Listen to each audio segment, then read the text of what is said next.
j'ai pas envie de me montrer en fait. C'est ça le pire. Bon, ok, moi je vais me montrer. Bonsoir à tous. J'espère que vous allez bien. Moi ça va pas. Vous remarquez que j'ai changé. Je me suis rasé la barbe. Donc j'ai gardé la moustache. Donc on va continuer l'histoire de Chair de Poule de la malédiction de la momie. Donc malheureusement vous étiez quelques-uns à regarder cette vidéo. Donc je vais essayer de m'activer un petit peu le cul. Et du coup donc ceux qui n'avaient pas compris, c'est un gamin avec ses parents qui sont en Égypte, qui veut voir, que en fait le gamin veut rentrer dans la pyramide pour voir qu'est-ce qu'il y a dedans, qu'est-ce qu'il peut avoir. Donc là, on a lu le chapitre 1, maintenant on passe au chapitre 2. Donc là, ça va être dur. Je pense que ça va durer une dizaine ou une vingtaine de minutes, je ne sais pas. Ça dépendra le temps que je lis, que je lirai sur ce livre, pardon. Donc voilà. Donc là c'est le chapitre 2. Donc je vous rappelle un truc sur le livre Chair de Poule, il n'y a pas de titre, il y a seulement le chapitre. Donc une espèce d'un chiffre avec le sang qui coule sur le numéro, bien évidemment. Donc voilà, donc on va commencer. Papa nous ramena au Caire dans la petite voiture de location. Il l'avait déniché à l'aéroport. Le trajet n'était pas long, mais il ne parut durant une éternité.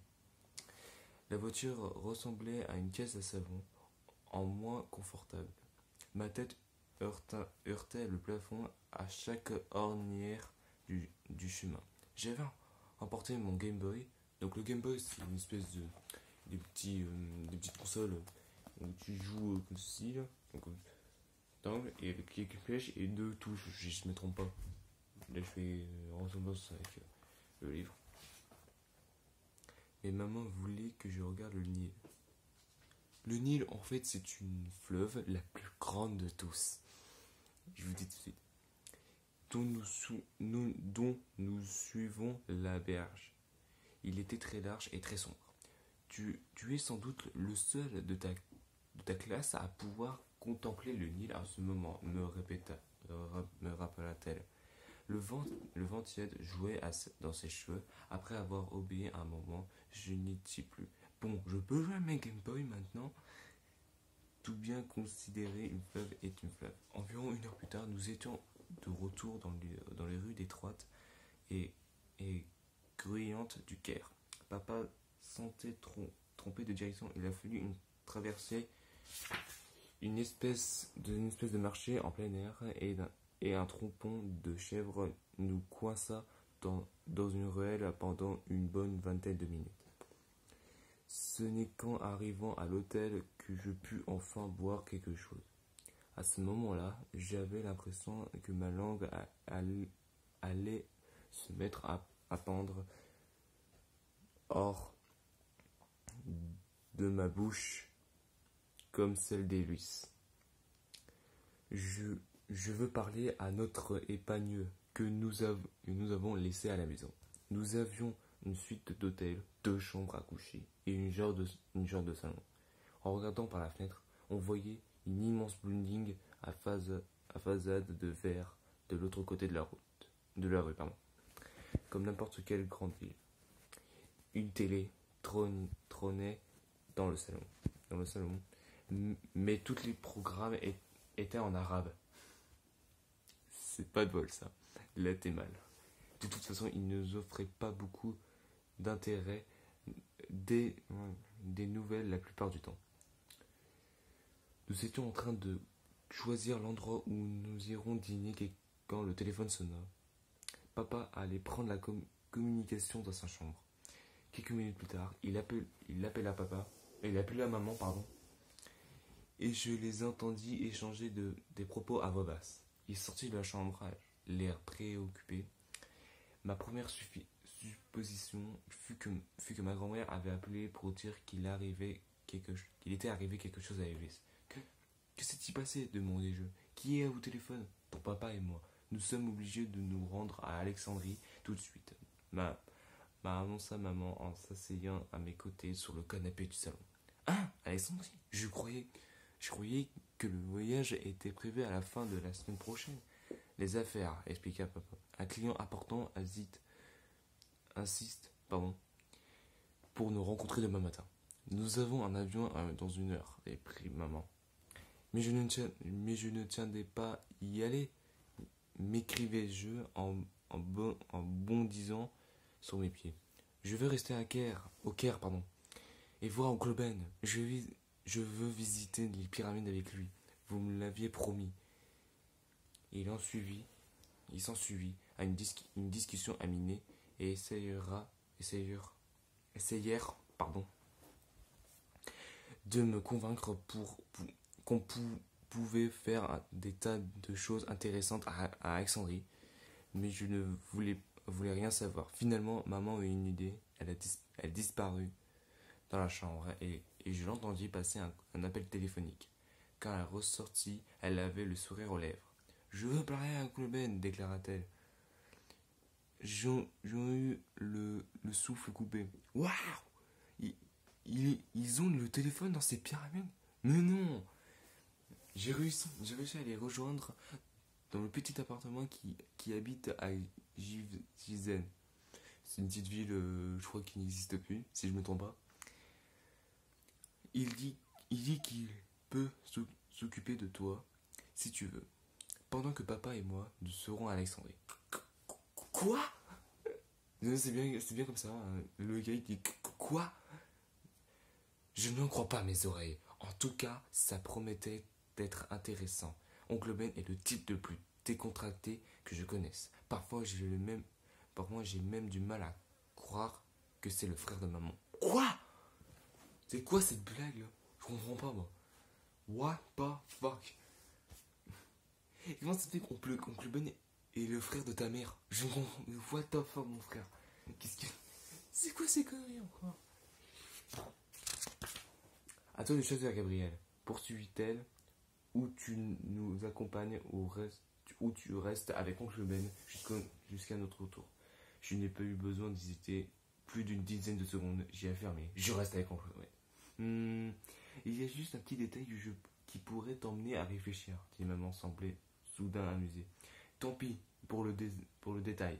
Je choisis Oncle Ben. Sari est ici. Elle est venue passer les vacances à Noël en Égypte, elle aussi. Birk. Au lieu de dire Birk dans le livre, j'aurais dire oh putain, ça fait chier dans le cul. Je m'affalais en gémissant sur le canapé et me mis à la marteler des coups de poing. Sari est la fille d'Oncle Ben, mon unique cousine. Une petite mijaurée, qui a le même âge que moi. Oncle Ben l'a mise en pension en France pendant qu'il travaille en Égypte. D'accord, elle est vraiment jolie et drôlement astucieuse. Le problème, c'est qu'elle le sait. La dernière fois que j'ai vu, c'était aux vacances de Pâques, je crois. Elle ne cessait de me battre aux jeux vidéo. Elle était en tirant une satisfaction écœurante. Sari adore la compétition, mais il faut toujours qu'elle soit la première et la meilleure en tout. Arrête de massacrer ce canapé, me gronda maman. Elle m'a pris par le bras et me remit debout. Est-ce que ça veut dire que tu as changé d'avis? Demanda papa. Tu viens avec nous? Je crois pas, non. Je m'accordai un instant de réflexion. Non, je reste avec Oncle Ben. Je reste avec Oncle Ben, ok? Bon, toi, on me fait pas chier. Mais là, tu te fais chier, tu restes avec Oncle Ben qui a pas avec tes parents, putain. Ça fait quoi au juste? Je vais me rapprocher parce que sinon, vous ne voyez pas. Et tu te disputeras pas avec Sari, répétait-il. C'est elle qui me provoque tout le temps. Oh putain. Papa haussa les épaules et tourna vers maman. C'est bon, dépêchons-nous de boucler nos valises. Nos faux valises. C'est ciao tout de suite. Tant pis. Tandis qu'ils s'affairaient dans leur chambre, j'allume la télé et regardais un genre de roue de la fortune. Le roue de la fortune, en gros, c'est une espèce d'un jeu. Et particulièrement, ça n'existe plus en France depuis, je crois, 2010. ce jeu en réalité c'est bien de tourner une roue. Non, pas de tourner une roue, je crois, si je me trompe pas. Ouais, je m'en rappelle plus, mais est-ce que vous pouvez me dire quand même les règles de la roue de la fortune, s'il vous plaît? S'il vous plaît, je vous jure, la vie de ma mère, s'il vous plaît. En arabe. Les participants éclataient de rire à tout bout de champ sans que puisse comprendre pourquoi. Dépité, je l'éteignais. Un moment plus tard, papa et maman réapparurent, traînant leurs valises. Je te prie qu'on va rater l'avion, murmura papa. Maman s'approche de moi et me caressait les cheveux. Pourquoi? Ton oncle Ben sera là dans 1 heure environ, Gabriel. Ne sois, ne, Ça ne t'ennuie pas de rester seul un petit heure, n'est-ce pas? Bah, moi je leur ai dit, ça me fait un peu chier, quoi. Il me dit, j'admets que n'était pas une réponse, mais sa question m'avait surpris. Je comprenais tout à coup que mes propres parents allaient m'abandonner dans un grand hôtel étranger, au milieu d'une ville peuplée de gens dont je ne connaissais même pas la langue. Comment pouvais-je me faire une chose pareille? Je suis en train de poser ça comme question. Pas de problème, m'affirmai je. Tout ira bien, je regarderai la télé. Ben est déjà en route avec sa rire. Poursuivit maman d'un ton rassurant. Ok. Et j'ai téléphoné à la réception. Ils disent qu'ils enverront quelqu'un s'occuper de toi de temps à autre. Où est le gamin des tâches? Intervint papa, qui arpentait nerveusement le salon. Je l'ai sonné qu'il y a 10 heures, qu'il y a 10 minutes au moins. Pas 10 heures, sinon j'étais mort. Maman m'embrassa sur le front et me pinça la joue. Pour une raison obscure, elle croit que j'aime ça. Tu bouges pas, Gabriel, d'accord? Tu attends sagement ton oncle sans mettre un nez dehors. Je ne veux surtout pas que tu quittes cette chambre. Je ne bougerai pas, promis, promis je. Je resterai collé sur le canapé et je n'irai même pas aux toilettes. Maman secoua la tête. Tu ne peux donc pas être sérieux 1 minute? Mais Gabriel, tu peux pas te laisser ton poste quand tranquille. Ça fait chier ça, hein, ça m'énerve ça. Décompose ça. J'ai vu une mettre un putain poupon dans la gueule. Ça fait chier. On entendit la frapper à la porte, le garçon d'étage. Un vieil homme courbé en 2 ans qui apparaissait à peine capable de soulever un oreiller de plumes, se présentait pour prendre les valises. Papa, maman, l'air quelque peu soucieux, me serrait dans les bras et me répéta une fois de plus que je ne devais pas m'éloigner de la chambre. Puis la porte se referma sur eux. Tout devint soudain très silencieux. Je rallumai la télé pour entendre un peu de bruit. La roue de la fortune avait cessé à la place à un homme en complet blanc qui déversait une flot de nouvelles en arabe. Je n'ai pas eu peur, disait la voix haute. Mais j'avais la gorge un peu nouée. J'allais regarder la télé par la fenêtre. Le soleil commençait à se coucher. L'ombre d'une gratte-ciel d'en face envahissait la rue et se projeta sur l'hôtel. J'avais les... Excusez-moi d'avoir coupé, parce que ma soeur allait rentrer dans la chambre. Donc on était, j'avalais la dernière goutte de mon Coca-Cola. Il n'y avait plus de goût. Mon estomac gargouilla. Je me rendis compte que j'avais faim. La pendule marquait 7h30. J'aurais bien voulu voir arriver oncle Ben et Sari. Je n'avais pas eu peur, j'étais seulement un peu nerveux. Je me mis à faire les 100 pas dans le salon, assailli par d'horribles pensées. Et s'il se trompait d'hôtel et ne me trouvait pas, s'il avait un terrible accident de voiture et mourra toutes les deux. J'aurais rigolé, mais non, non, je suis gentil quand même. Ouais. Je risquais de me retrouver seul au Caire pendant des jours, des jours. On peut trouver ça un peu... On peut trouver ça idiot, pardon, je sais, mais c'est le genre de choses qui vous passe par la tête quand vous êtes seul dans un lieu étranger à attendre que quelqu'un vienne vous chercher. Je m'aperçus que j'avais sorti mon talisman dans la poche de mon jean et je le tripotais d'inconsciemment. C'était une main de momie, petite comme celle d'un enfant et enveloppée de fines bandelettes de gaz brune. Je l'avais achetée dans une brocante quelques années plus tôt. Et je la gardais toujours sur moi, en guise de porte-moteur.